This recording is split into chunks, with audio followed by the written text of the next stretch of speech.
What's up, everybody, and welcome to the 6th edition of Weekly Gamer. Enjoy this wavy hair because I usually don't let my hair get this long. But anyways, we've got some decent news for you this week.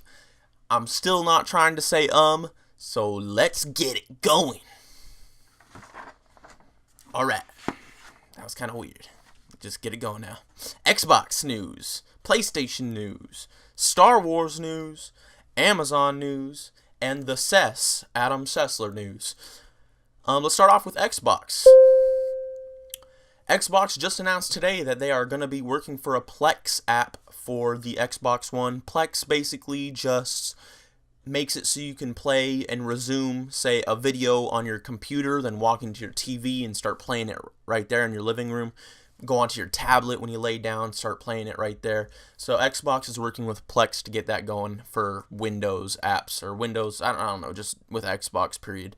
Lots of people have been asking for this. I personally do not see myself using it because all of my stuff's in one area, and if I want to watch a movie on my TV, I can watch a movie on my TV. If I want to watch a movie on my computer screen, I can watch it on my computer screen. So that's not really a big deal to me. But lots of people like that. Alright, anyways. Phil Spencer named the head of Xbox. This is really good news because people think that he is really focused on the games, and people thought that Xbox was losing its touch with the gaming community. I think that they were doing fine with the gaming community, and I think Phil Spencer is a great addition to the head of Xbox. But, I don't know. People think that it's going to change a bunch of what was going on. I think that he'll help maintain the focus on games, but I think there always was a focus on games, and people really discredit Microsoft for actually trying to think outside of the box when it was always meant for playing games. Cloud gaming, base gaming with like physics and stuff. There was a demo this weekend or this past week, and it didn't necessarily prove it, but it kind of gave us the idea that physics can be rendered with the cloud. We had two of the same machines going.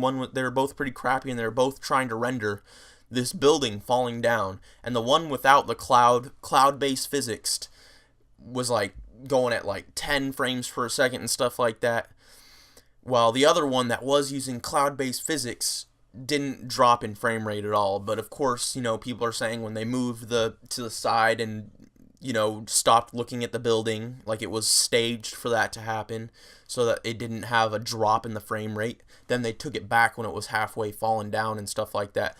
So it could have been a pretty shitty demo, but that does not mean that the cloud-based rendering is not real. It could very, very truthfully be a real thing going on. Windows 8.1 apps will run universally on Microsoft products. So that means we're going to be getting Windows 8.1 apps, the same apps that you can run on your phone, on our Xbox Ones. So think about all of the apps. Any app designer can start creating apps for the Xbox One. So that's going to be some great stuff. We're going to have an unlimited amount of apps. That's going to help the Windows Phone with their apps. That's going to help the Xbox with its apps. It's just going to help everything with apps. So that's some really big news for Xbox this week. Xbox seems to have some really big news every week, so you can't really complain with them. PlayStation. They didn't have much news this week, but they have the possibility of some new features that aren't that great, but at least there's the possibility. So there was a new quiz or chart thing that they sent out to users to answer and stuff like that, and it said what features they would like to see. Some ideas were a reputation system, cross-platform chat, and the ability to go offline, to hide offline, like to be like a ghost pretty much. And I guess those are cool features, but those are features that, like, other than cross-platform chat, those are features that have been around on systems for a while. So that's the PlayStation news this week. I can't blame you if you think that was some pretty shitty news. I mean, but that's all that there was. I'm going to try making it Xbox and PlayStation news every single week so that, both sides have something to listen to. So let's go to Star Wars. This is awesome news in my opinion. They've announced that they're making a third-person RPG for the Star Wars universe, and it's going to be made by Visceral Studios, the people that brought you Dead Space 1, 2, and 3. I thought Dead Space was awesome. I thought the physics in it was awesome. I thought the horror elements to it was awesome. I thought all around it was a really good game, especially for an EA company. Now, they're going to be the ones making this third-person Star Wars game, which, I mean, how can you go wrong on a third-person Star Wars game? For next gen, and Amy Hennig, the creative producer or the story creator of the Uncharted series, joined them. So it's going to be like a ridiculously good story on top of good gameplay. So I'm really, really excited to see this Star Wars third-person RPG made by Visceral Studios. And that's definitely going to be something I'm going to be hyping up, because I definitely see the potential in a game like that. Look at Dead Space and then compare it to 1313, the announced Star Wars game. They look extremely similar, and I think that it's going to be a really good game.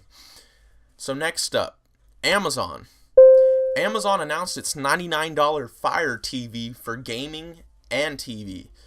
This is what people are thinking that they bought Double Helix for, the gaming studio behind Killer Instinct, so they can make games for the Amazon Fire TV. I'm not all that impressed with it. It's just like the Roku box, you know, stuff that you could stream stuff to your television to. It's just basically another hub, like your satellite dish box, your Xbox One. It's just another hub that you could play games, do stuff on, but it's not going to have the badass graphics capability that a consoles or a PC has. So I'm seeing it as like an Ouya with like better shit, like way better shit than the Ouya. So I mean, if you supported the Ouya, you should definitely be supporting this, because this is basically the Ouya on crack, because it's going to have so much more shit to buy and do with it, that it's going to make the Ouya seem like what a joke for $99. But yeah, they're announcing that, and I think that it could be a good success for them, because people like my dad will probably want to buy that shit, and they might actually get into gaming, which is never a bad thing. But that's it from the Amazon side. Let's move on to the Sess. Adam Sessler, one of my favorite people growing up, and he was amazing on X-Play. Like, I don't think I would be into gaming as big as I am today if it wasn't for X-Play. Him and Morgan Webb together just made amazing gaming content. He moved on after X-Play shut down to Rev 3 and continued doing reviews, interviews, all that type of stuff. And I thought it was really good. I'm subscribed to them, and I enjoy their channel, and I enjoy Adam Sessler. He's announced that he is done with all of that he's moving on to bigger and better stuff for his life, and I do not blame him for that. That is a very smart choice. There comes to a point in your life where you actually want to start making an actual impact on specific games and stuff like that, and I'm sure that's what he's going to do. He doesn't want to be the one that just reviews them and talks about them. He actually wants to be the one who makes an impact on the games, I'm sure. Maybe that's not what it is, but he's decided that he's going to depart from all that, and it's gotten a lot of people shooken up and mad that he's going to be gone. And I agree, because he's pretty much a legend. He is, if not the biggest legend in the gaming review or gaming persona community. I think he's the biggest.